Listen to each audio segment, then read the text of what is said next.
పొదుపు పెట్టుబడులపై అవగాహన కోసం రేవంత్ మరియు గిరిబాబు గారు కండక్ట్ చేసే వెబినార్ కోసం ఈ క్రింది నెంబర్కు సంప్రదించగలరు. నమస్తే, వెల్కమ్ టు సుమన్ టీవీ. నేను విష్ణు. ప్రస్తుతంతో పాటు certified financial planner Ram Prasad గారు ఉన్నారు. వారితో మాట్లాడదాం. సార్ నమస్తే. సార్ రామ్ ప్రసాద్ గారు. నమస్తే అండి విష్ణు గారు. రామ్ ప్రసాద్ గారు, ఒక చిన్న జనరల్ టాపిక్ మాట్లాడుకుందాం.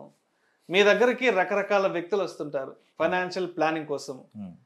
ఈ వ్యక్తుల్లో కొంతమంది మన ఇండియాలో ఉండేవాళ్ళు, మన తెలుగు రాష్ట్రాల్లో ఉండే కొంతమంది క్లయింట్స్ వస్తుంటారు. మరి కొంతమంది అబ్రాడ్లో సెటిల్ అయిన ఎన్ఆర్ఐలు వస్తుంటారు. అండ్ వీళ్ళల్లో కొంతమంది అంటే కొంత లోయర్ ఇన్కమ్ గ్రూప్ ఉన్న వాళ్ళు వస్తుంటారు. మరి కొంతమంది హయ్యర్ ఇన్కమ్ గ్రూప్ ఉన్న వాళ్ళు వస్తుంటారు. కాబట్టి సో మీరు కూడా మార్కెట్లో చాలా ఏళ్ళ నుంచి ఉన్నారు. మీకు చాలా పెద్ద ఎత్తున క్లయింట్ బేస్ ఉంది. కాబట్టి మీరు ఇంతమంది వ్యక్తుల్ని డీల్ చేస్తుంటారు కదా. సో వాళ్ళతో మాట్లాడేటప్పుడు అంటే వాళ్ళు చేసే కొన్ని మిస్టేక్స్ మనకు అర్థమవుతుంటాయి. అంటే మీరు ఎప్పుడైనా ఏంట్రా బాబు మరి ఇలాంటి దారుణమైన మిస్టేక్స్ కూడా చేస్తారా, మరి ఇలాంటి చిన్న చిన్న విషయాలు కూడా వీళ్ళకి తెలియవా, వీళ్ళకి అర్థం కావా, వీళ్ళు తెలుసుకోలేరా అని మీరు ఎప్పుడైనా అసహనంగా ఫీల్ అయిన సందర్భాలు ఏమన్నా ఉన్నాయా? అంటే వాళ్ళు చేసే ఆర్థిక విషయాల పట్ల తప్పులు ఏవైతే ఉన్నాయో వాటి గురించి మాత్రమే. చాలా ఉంటాయి సార్.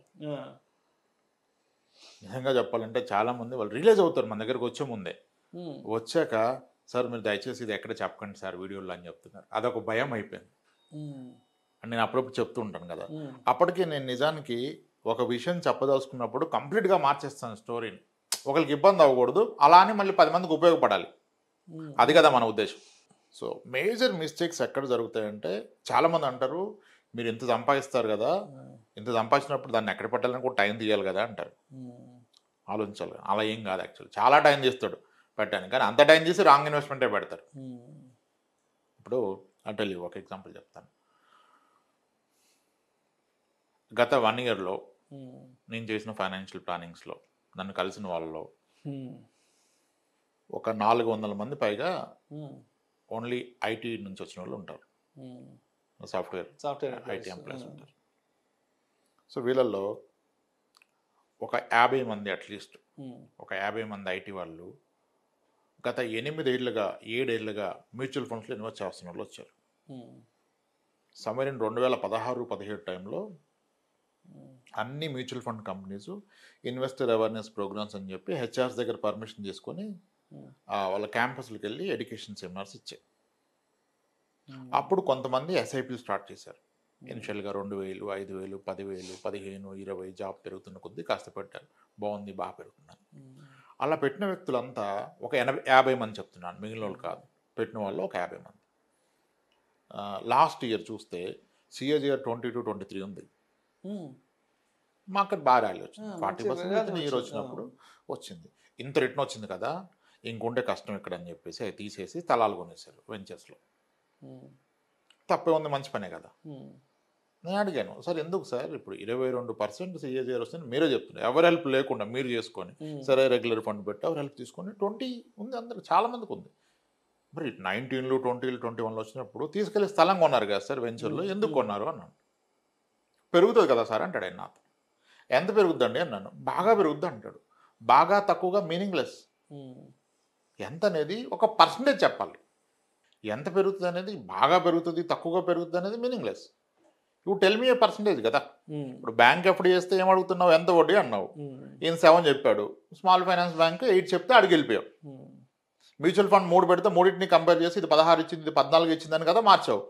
మరి నువ్వు కొన్న స్థలానికి చెప్పాలి కదా, ఎంత వస్తుంది చెప్పు అన్నాడు. డబుల్ అవుతుంది సార్ అన్నాడు.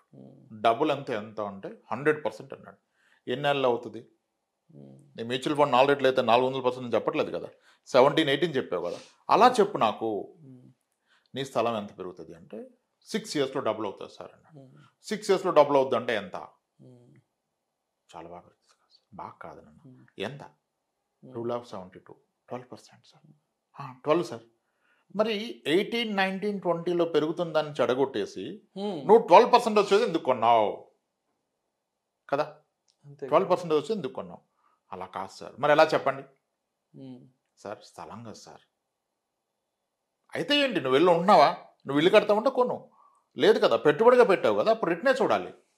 అలా కాదు సార్. మరి ఎలా చెప్పండి అంటే, సార్ శోభన్ బాబు గారు చెప్పారు కదా సార్, ఏమని చెప్పారు? మనుషులు పెరిగిపోతూ పోతుంటారు, భూమి పెరగదు, కాబట్టి అవకాశం ఉన్నంత వరకు కొనుక్కోండి అని చెప్పారు. ఆయన చెప్పింది ఎప్పుడు ఆ రోజు స్థితిగతులు పరిస్థితులు ఏంటి, ఆయన చేసిన ప్రొఫెషన్ వేరు, మీరు చేస్తున్న ప్రొఫెషన్ వేరు. ఆయన ఒక యాక్టర్, గొప్ప యాక్టరు, అద్భుతమైన సినిమాలు, ఆ రోజు ఆయనకు ఉన్న ఇన్కమ్ లెవెల్స్ వేరు, ఆయన చేశాడు. మీది అలా కాదు కదా. Being an IT employee your paying 30% tax. నెల జీతం మీద సర్వైవ్ అయ్యే వల్ల మనం నువ్వు 100 రూపాయలకి పని చేస్తే 70 రూపాయలు వస్తుంది నీ అకౌంట్కి. ఆ 70 రూపాయలు తీసుకెళ్ళి నువ్వు స్థలంలో పెడితే మళ్ళీ అమ్మితే నీకు సగం బ్లాక్ వస్తుంది. ఫస్ట్ ఆఫ్ ఆల్ నువ్వు కొన్న ఫుల్ అమౌంట్ రిజిస్ట్రేషన్ చేసావా? చేయలేదు సార్. మనకి 11 లక్షలకి అయింది సార్ రిజిస్ట్రేషన్, మనం పెట్టింది 50 లక్షలు సార్. మరి ఎలా మిగిలింది ఏంటి? బ్లాక్ కాదా సార్? మంది వైట్ మనీయే కదా సార్. రేపు నువ్వు అమ్మితే నీకు మొత్తం ఇస్తాడు ఎవడన్నా? ఏం చేస్తావు? క్యాష్ వస్తావు చేతికి. సరే పెరిగింది, 12 కూడా గొప్పదే, నువ్వు అమ్మావు. రేపు ఆయన అంటాడు మా కూతురు చదువుకన్నాడు. నీ కూతురు చదువుకు వచ్చేసింది, 14 ఏళ్ళు పోయాక నీ కూతురు పీజీకో గ్రాడ్యుయేషన్కి వచ్చేసింది, ఆమె ₹1 కోటి కావాలి, నీ స్థలం ₹1 కోటి అయింది. నువ్వు అమ్మితే నీకు ఎంత వస్తుంది? వైట్ ఎంత వస్తుంది, బ్లాక్ ఎంత వస్తుంది? సార్ నిజమే సార్, ఒక 60 లక్షల దాకా క్యాష్ వస్తుంది కదా. మరి క్యాష్ ఏ కాలేజ్ వాడు తీసుకుంటాడు చెప్పు నాకు? తీసుకోరా సార్. అది నువ్వు తెలుసుకోవాలి. That is called begin with the end in mind. ప్రతిదానికి అంతం ఏదో చూడాల, నువ్వు ఆలోచించుకో. ఎంతవరకు ఒక ఎమోషన్ పెరుగుతుంది, పెరగదంట్లా. అది ఎవరు కొనాలో వాళ్ళు కొనుక్కోవాలి. ఇప్పుడు కొంతమందికి ఆప్షన్ లేదు, స్థలం తప్ప ఇంకేం కొనలేరు. అన్అకౌంటెడ్ మనీ, అన్టాక్స్డ్ మనీ వచ్చినప్పుడు స్థలం ఒక్కటే కరెక్ట్. ఎందుకు bigger land banks are with politicians. చాలామంది ఉంటారు, కరప్షన్, క్రైమ్, ఇల్లీగల్ యాక్టివిటీ చేస్తే వచ్చిన మనీని ఇంట్లో పెట్టుకోలేరు కదా. ఇప్పుడు ఒక తప్పు పని చేసినప్పుడు దాని బెనిఫిట్ అకౌంట్కి తీసుకోలేడు, చేతికి తీసుకుంటాడు క్యాష్ రూపంలో. క్యాష్ ఇంట్లో పెట్టుకుంటే ఇబ్బంది కాబట్టి అతను స్థలం కొనటమే కరెక్ట్. అతను కరెక్టే, మనం కొనడం తప్పు కదా. నువ్వు ఆలోచించావా ఎంతవరకు నీ కూతురు చదువుకున్నావు వస్తా?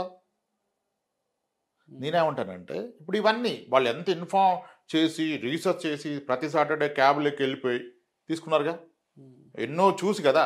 కానీ నువ్వు తీసుకుంది ఏంటి ఆఖరికి? నీ పాప భవిష్యత్తు అన్నావే, ఇప్పుడు భవిష్యత్తు ఉందా?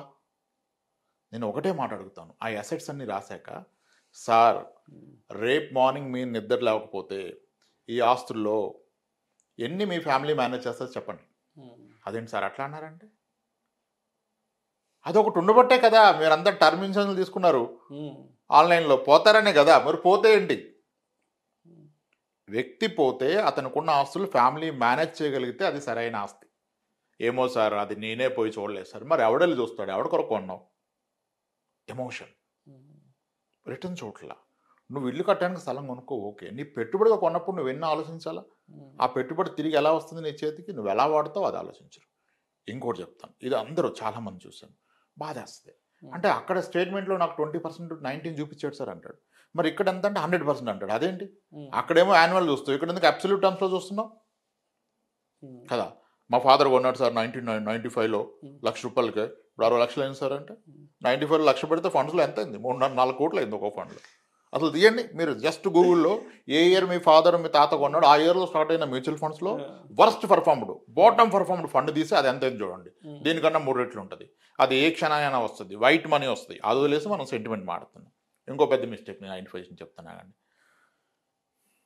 ఇద్దరు employees, government employees, wife and husband వచ్చారు. చాలా క్లోజ్ రిలేటివ్స్, మ్యారేజ్ చేసుకున్నారు, బాగుంది. 3 అమ్మాయిలు వాళ్ళకి, ఇద్దరు ఒకే డిపార్ట్మెంట్లో పనిచేస్తారు. చాలా స్ట్రెస్లో వచ్చారు మన దగ్గరికి, చాలా స్ట్రెస్లో. చూస్తేనే చాలా స్ట్రెస్లో ఉన్నారు అని అర్థమవుతుంది. ఫ్రస్ట్రేషన్లో ఉన్నారు, స్ట్రెస్ కూడా చాలా ఫ్రస్ట్రేషన్. ఏంటి సార్ ఇంత స్ట్రెస్లో ఉన్నారు మీరు అని అడిగారు. సార్ ఆవిడే మాట్లాడుతుంది, ఆయన మాట్లాడలే. సార్ మేము ఒక తప్పు చేసాం సార్. చెప్పండి మేడం. సార్ మేము 2 years బ్యాక్ ఒక పొలం కొన్నాం సార్ 15 లక్షలకి. అది 6 నెలలకే 30 లక్షలు అయిపోయింది. డబుల్ అయిపోయింది సార్ 6 monthsలో. సో కాబట్టి మా ఆయన మళ్ళీ కొందామని ఫిక్స్ అయిపోయాడు. మళ్ళీ ఇంకో స్థలం, ఇంకో పొలం. సో వీళ్ళిద్దరూ ఒకే డిపార్ట్మెంటు, ఇద్దరిది 1 lakh శాలరీ. 3 అమ్మాయిలు ఉన్నారు కదా, బాధ్యత ఎక్కువ, ఏదో చెయ్యాలి అని ఆశ. ఓకే, మరి ఏమైంది మేడం అంటే, అయితే మా హస్బెండ్ మళ్ళీ కొందామని పర్సనల్ లోన్స్ అతన్ని పిలిచారు సార్. మాకు ఎంత వస్తుంది ఎలిజిబిలిటీ అని కనుక్కున్నాం సార్. యాక్చువల్గా అయితే 25 లక్షలు వస్తుంది సార్ మనిషికి పర్సనల్ లోన్. 25 లక్షలు వస్తే 50,000 వరకు ఈఎంఐ పడుతుంది. మాకు వచ్చే ₹1,00,000 50,000 కడితే ఓకే. అయితే మా ఆయన విషయం అంతా చెప్పాక ఆయన ఏమన్నాడు, సార్ మీకు ఎందుకు అంత పెరుగుతుంది కదా, ఒక పని చేద్దాం సార్, నేను మీకు మనిషికి ₹1,00,00,000 ఇప్పిస్తానంట. ఎలా వస్తుంది ₹1,00,00,000? బ్యాంకర్ రూల్ ఏంటంటే మీకు వచ్చే మంత్లీ గ్రాస్లో 50% can be your overall EMI. ₹1,00,000 జీతం వస్తే 50,000 ఈఎంఐ అంటే 25,00,000 వస్తుంది. కానీ ఆయన ఏం చెప్పాడు, మనిషికి ₹1,00,00,000 ఇప్పిస్తున్నాడు. ఎలా ఇస్తామంటే మీకు ఎందుకు సార్, నేను 4 బ్యాంకుల్లో చేపిస్తాను, అప్రూవ్ అయ్యాక ఒకే రోజు డిస్బర్స్మెంట్ చేస్తే వస్తుంది. That's a very wrong practice. That's crime. Crime అది, అంతే క్రైమ్. చేపించాడు. ఇద్దరికి 112 crores వచ్చింది, క్రెడిట్ అయిపోయినాయి. చేపించాడు. ఆ చేపించాను కమిషన్ వస్తే ఆయన చేపిస్తాడు, ఆయన తప్పేం లేదు. ఆయన మంచిగా ఈయన స్టోరీ వాడుకున్నాడు. పెరిగిపోద్ది కదా సార్, ఏముంది సార్, ఒక 1 yearలో పెరిగిపోతే సగం అమ్మినా లోన్ తీరిపోద్ది, సగం మిగిలిపోద్ది అన్నాడు. మరి ఇలా కడతా అన్నాడు. ఆయన ఏం ప్లాన్ ఇచ్చాడు, సార్ ఒక పని చేయండి, 2 కోట్లు అకౌంట్లో పడ్డాక ఒక 1 year ఏమై పక్కన పెట్టేసుకోండి టెన్షన్ లేకుండా కదా. ఇద్దరు మంత్లీ 4 lakhs కట్టాలి కదా, జీతాలు 2 లక్షలే కదా. ఆ మంత్లీ డిఫరెన్స్ ఉన్న 3 లక్షలు పక్కన పెట్టేసుకోండి, 36 lakhs పక్కన పెట్టుకోండి. మీ జీతం నుంచి 1 లక్ష కట్టండి సార్, 50,000 మిగిలిన 36 lakhs పక్కన పెట్టుకోండి. ఈ 1 year ఎలాగో పెరుగుతుందిగా, అప్పుడు అమ్మేసి క్లోజ్ చేద్దామంటే పర్ఫెక్ట్ అని కొన్నారు. ఇప్పుడు ఏమైంది, వాళ్ళు కొని 1.5 year అయింది, ఇప్పుడు బయ్యర్ లేడు, పెరగట్లేదు అక్కడ. ఈ 36 lakhs అయిపోయింది. నెక్స్ట్ మంత్ నుంచి ఈఎంఐ లేదు, ఈఎంఐ కంటే డబ్బులు లేవు, పొలం కొనేవాడు లేడు. అన్నిసార్లు అలా ఉండదు కదా సిచ్యువేషన్. ఇప్పుడు టెన్షన్లోకి వెళ్ళిపోయి ఆవిడంటది, సార్ అసలు ఇంట్లో ఉండట్లేదు, మాట వింటలేదు, పిల్లల్ని అరిచేస్తున్నాడు, వెళ్ళిపోతే ఫోన్ ఎత్తడు, 2 daysకి ఒకసారి వస్తాడు, నిజంగా చాలా టెన్షన్గా ఉంది సార్ లైఫ్లో. అసలు ఎంతో బాగా చూసుకునే వ్యక్తి, మంచిగా ఉండే వ్యక్తి, ఇంట్లో వాళ్ళతో మాట్లాడలేదు, 2 days రాడు సార్ ఇంటికి. ఏమైపోవాలి సార్, టాబ్లెట్లు వేసుకున్నాడు సార్, బీపీ వచ్చేసి సార్ అంది. అసలు ఇంట్లో ఉండట్లేదు సార్, దొరకట్లేదు అని.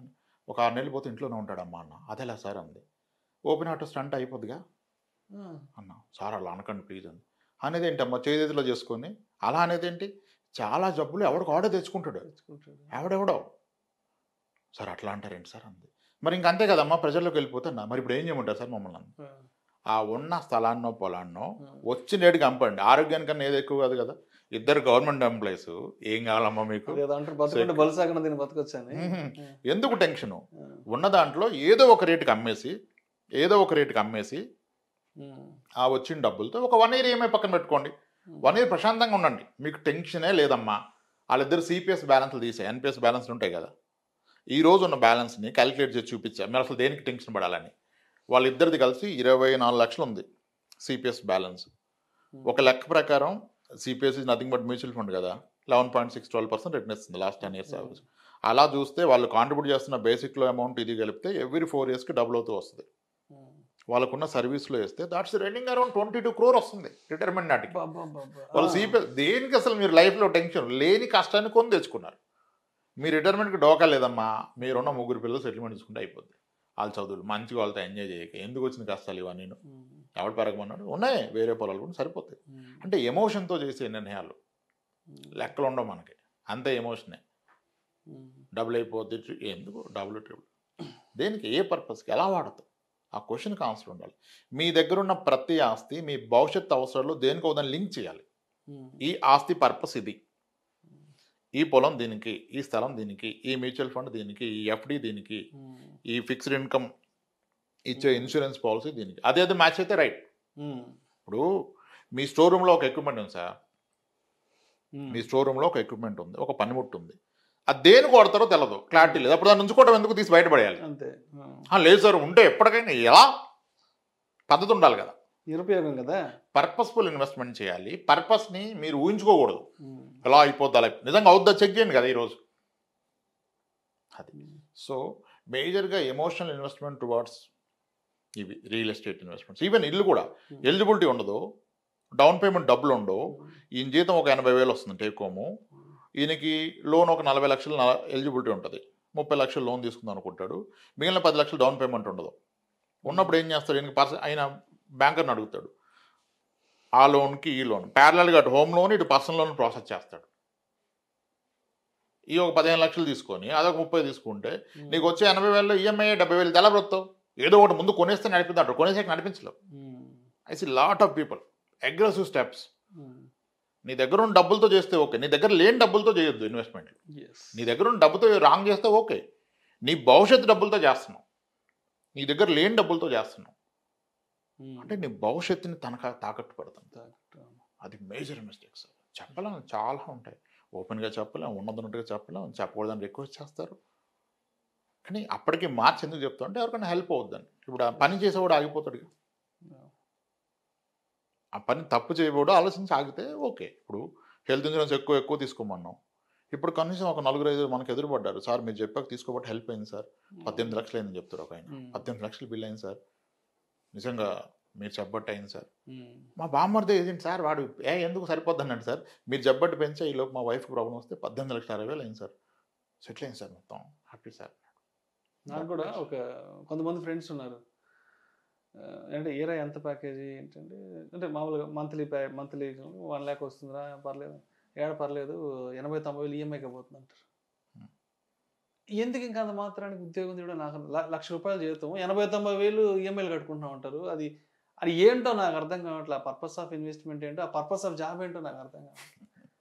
₹1,00,000 జీతం 80-90,000 ఈఎంఐ అంటున్నారు. ఏంటో సార్ నాకు అర్థం కాదు. నాకు అనిపిస్తుంది, ఈఎంఐలు కట్టుకోవడం కోసమా ఊరు నుంచి కష్టపడి అక్కడికి వచ్చి హైదరాబాద్లో ఉండి ఈఎంఐల కోసమా తల్లిదండ్రులు వదులుకొని వచ్చి ఎడబడి ఈ చావులు ఎందుకురా బాబు అనిపిస్తుంది సార్ నాకు అసలు. క్లారిటీ ఉంటుంది సార్. ఎమోషను, సోషల్ ప్రెస్టేజ్ 50-60 లక్షలు పెట్టి ఇంటి లోన్ తీసుకుంటారు, 20-30 లక్షలు పెట్టి కారు కొనేస్తున్నారు, నెలకు ₹1,00,000 ఈఎంఐ అంటున్నారు. ఏంట్రా ₹1,00,000 ఈఎంఐ కట్టుకోవడం కోసం నెల్లూరు నుంచి ఇక్కడికి వచ్చి బతకాలనిపిస్తుంది. నేను ఇదే అడుగుతాను చాలా మంది. నెల్లూరు నుంచి బతకడం కోసం ఇక్కడికి వచ్చి ₹1,00,000 ఈఎంఐ కట్టడం అవసరమా? Different problems. వీళ్ళంతా ధనవంతులాగా బ్రతకాలనుకున్నారు, ధనవంతులు అవ్వాలనుకోవట్లా, అలా ధనవంతులాగా బ్రతకడానికి ట్రై చేస్తున్నారు. అప్పుడు రాబోయే డబ్బును వాడుకుంటాం. అంటే దానికి వాళ్ళు చెప్పే విషయాలు నాకు అర్థం కాదు. ప్రతిసారి బస్సులో ట్రైన్లో తిరగలేకపోతున్నాం, హ్యాపీగా హైదరాబాద్ నుంచి నెల్లూరు కార్లో వెళ్ళిపోవచ్చు, అందుకని సరిగ్గా దాన్ని కూడా కాదనలేము మనం. దాన్ని కూడా కాదనలేము. అఫోర్డబిలిటీ ఉంటే నువ్వు తీసుకోవచ్చు. One should prioritise. నా భవిష్యత్ అవసరాలు ఏమొస్తున్నాయి ఆ ఫుల్ఫిల్ అన్నీ తీసుకోవాలి. కార్ తీసుకోవాలి, వెకేషన్కి వెళ్ళాలి, you should spend more money and life style. ఖర్చులు తగ్గించుకోవడం తప్పు, ఖర్చులు తగ్గించుకోవడం ఎక్కడ చెప్పట్లా. అవన్నీ చేస్తూ ఒక ఇన్ఫార్మ్ డిసిషన్ తీసుకోవాలి. దేనికైనా క్లారిటీ ఉండాలి. 10-15,000 మిగిల్చుకోవడం కోసం హైదరాబాద్లో ఉన్నట్టు అనిపిస్తుంది నాకైతే. ₹1,00,000 చేస్తూ 80-90,000 అంటే 10,000 మిగులుతుంది. 10,000 మిగిల్చుకోవడం కోసం నెల్లూరు నుంచి ఇక్కడికి వచ్చి పొద్దున 9 గంటలకు 10 గంటలకు ఆఫీస్కి వెళ్ళి సాయంత్రం 6 గంటలకు 7 గంటలకు వచ్చి ట్రాఫిక్లో 2-3 గంటలు ఇరుక్కుపోయి అవసరమా ఇన్ని బాధలు 10,000 సంపాదించుకోవడం? అంటే చెప్పాలంటే అసలు రియల్ శాలరీ 10,000. మీరు చెప్తుంటారు కదా, మన ఖర్చులన్నీ పోను, మన సేవింగ్స్ అన్నీ పోను, మన ఇన్వెస్ట్మెంట్స్ అన్నీ పోను, ఏదైతే మిగులుతుందో అదే మన శాలరీ. అంటే 10,000 శాలరీ కోసం నెల్లూరు నుంచి ఎడకొచ్చి బతుకుతున్నాం, 90,000-80,000 ఈమెయిల్ కట్టుకుంటాం. లేదండి సార్, ఇక్కడ ఇన్కమ్ ఆపర్చునిటీస్ ఎక్కువ. అందరూ ఎక్కడి నుంచో వచ్చి మళ్ళీ పెంచుకున్నారు కదా జీతాలు, దట్స్ ఆల్ గ్రేట్. కానీ ఒక పెట్టుబడి పెట్టే ముందు 2-3 సార్లు ఆలోచించాలి. దేనికి, పర్పస్ ఏంటి. ఎవరు చెప్పినా నమ్మొద్దు, ఆలోచించండి. క్యారీడ్ అవ్వద్దు, పొగిడితే కొనొద్దు. నువ్వు గ్రేట్ రా, నువ్వు భలే కొన్నావు రా, నువ్వు అప్పుడే ఒకటి ఇంకోటి అంటే ఇటు రెచ్చిపోతాడు. అది మిస్టేక్, జనాలు రెచ్చగొడతారు. నెల్లూరులో ఉన్న ఫ్రెండ్స్ ఏం చెప్తారు తెలుసా, అరే విష్ణు మీరు ఆడండి ఇంత సంపాదిస్తున్నారు, హ్యాపీగా నెల్లూరులో ఉండి నెలకు 40-50,000 సంపాదించుకుంటే కాలు మీద కాలు వేసుకుని రాజాలాగా బతకొచ్చురా మా నెల్లూరులో. మంచిదే, కరెక్ట్. అంటే ఇక్కడ ఎవరి వర్షన్ తప్పు పట్టాలో, ఎవరి వర్షన్ రైట్ అనుకోవాలో అర్థం కావట్లేదు. అంటే బ్రతకడం కోసం హైదరాబాద్కి రావడం కరెక్టా తప్ప అర్థం కాదు, లేదంటే 40-50,000 సంపాదించకుండా సొంత ఊర్లో ఉండడం కరెక్టా రాంగ్, అది కూడా అర్థం కాదు. అంటే కేస్ టు కేస్ సార్, ఎలా ఉంటాయంటే కేస్ టు కేస్. ఇప్పుడు యాక్టర్స్ చేసేది తప్పులు వేరు, డాక్టర్లు చేసే తప్పులు వేరు, ఎన్ఆర్ఎస్ చేసే తప్పులు వేరు. ఒక్కొక్క సెట్కి ఒక్కొక్క రకమైన డిసీజ్ ఉంటుంది. కొన్ని ఏరియాల్లో కొన్ని జబ్బులు ఉండేటట్టుగా కొన్ని సెక్టార్ పీపుల్కి కొన్ని తప్పులు చేసేదానికి ఎక్కువ వెసులుబాటు అంటే చుట్టూరు అలా ఉంటారు కదా.